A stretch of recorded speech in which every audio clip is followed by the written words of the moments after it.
Bismillahirrahmanirrahim. Assalamualaikum warahmatullahi wabarakatuh. Alhamdulillah sobat-sobat, selamat berjumpa kembali bersama Penderitaan Hidup Channel.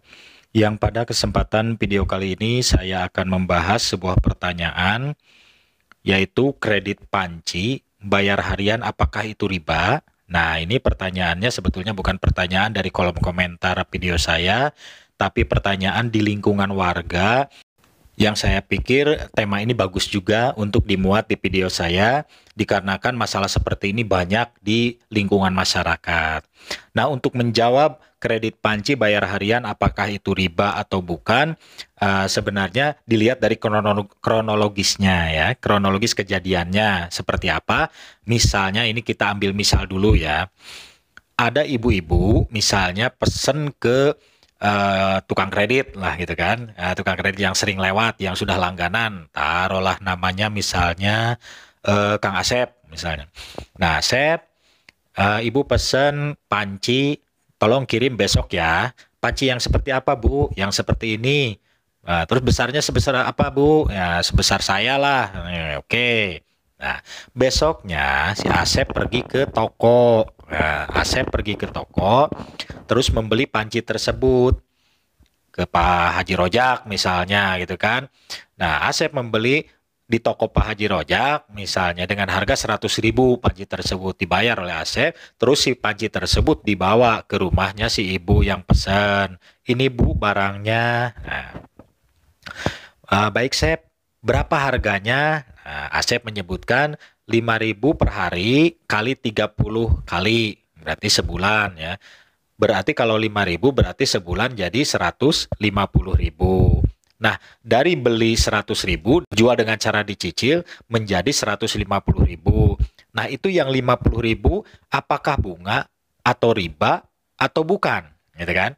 Nah, jawabannya itu bukan riba, gitu kan? Tapi itu keuntungan dagang. Karena akadnya juga jual beli, gitu kan? Akadnya jual beli. Nah, satu cerita lagi sebagai pembanding, ada si bapak-bapak, misalnya bapak-bapak siapalah pokoknya ya, pesen barang lagi, misalnya panci lagi ke si Asep. Sep, pesen panci yang begini.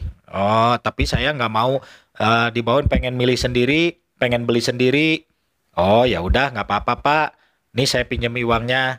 Nah, misalnya uangnya 100.000. Nah, terus ini gimana Sep? Ya udah Bapak bayar 5.000 aja per hari kali 30 berarti 150. Uang 100.000, nanti kembalinya 150. Nah, si Bapak nerima uangnya terus dibawa ke toko. Nah, kemudian belanja. Jadi 100.000 yang dikasihkan si Bapak berarti nanti setelah sebulan ke depan berarti kan dibayar harian 5.000 5.000 5.000 sampai sebulan berarti 150. Nah, itu yang 50.000-nya berarti riba, gitu kan? Nah, kenapa dibilang riba? Karena si Asep mengeluarkan uangnya, minjemi uangnya untuk membeli panci. Nah, gitu kan? Dari dua cerita tersebut jelas toh?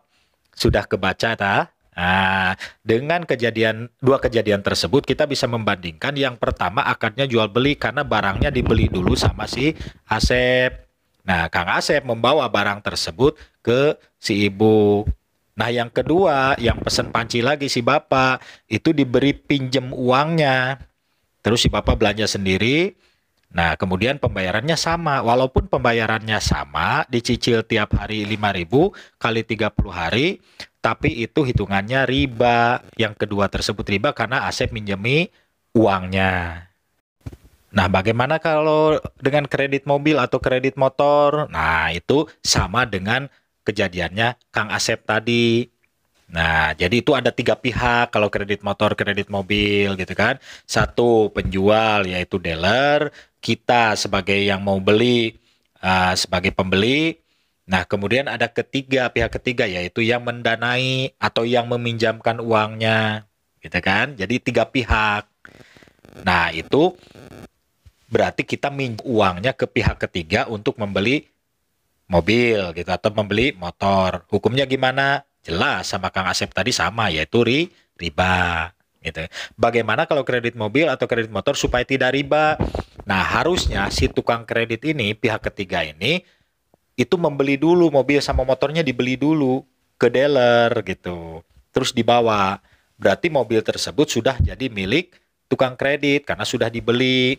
Nah, misalnya ada yang pesan, Mas, pesan mobil harga ini 250 juta. Ya, siap. Dibelikan dulu, gitu kan?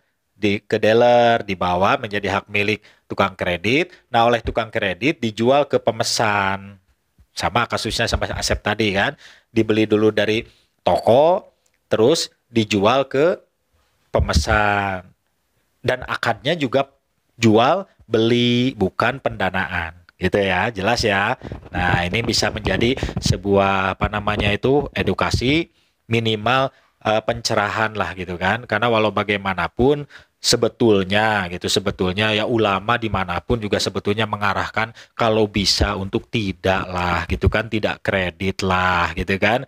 Tidak ada ulama yang ayo kredit nggak ada. Ulama itu sebetulnya sayang sama umatnya supaya tidak terjerumus gitu kan. Apakah tidak boleh kredit? Boleh, tapi kalau memang urgen gitu, darurat gitu. Kalau seandainya tidak kredit ini membahayakan untuk keluarganya atau membahayakan untuk kehidupannya. Nah, itu ya lain cerita lah ya gitu. Tapi dicari yang maslahat, cara kredit yang betul-betul kredit gitu kan, bukan riba tadi gitu. Tapi kalau tidak terlalu urgen-urgen banget, kalau bisa mah jangan lah. Ulama juga mengarahkan seperti itu, banyak lah cerita-cerita seperti itu. Tapi kalau urgen, misalnya istrinya akan bunuh diri kalau tidak dibelikan kulkas, nah itu lain cerita daripada istrinya bunuh diri kan gitu, misal gitu kan. Kadang-kadang kan ya kita tidak tahu kejadian apa yang ada di dalam rumah tangganya, tapi sifatnya kalau memang urgen gitu, itu ya tidak apa-apa. Tapi cari cara kredit yang maslahat, cara kredit yang benar-benar kredit gitu, yang seperti Kang Asep tadi lah gitu kan. Nah, mudah-mudahan video ini bisa mengingatkan kita, bisa apa namanya itu menjadi manfaat yang luar biasa dan bisa berkah, bisa bermanfaat. Mudah-mudahan silahkan di like, komen, dan subscribe, dan juga silahkan di share video ini, siapa tahu bermanfaat juga untuk orang lain. Terima kasih. Wabillahi taufiq wal hidayah. Wassalamualaikum warahmatullahi wabarakatuh.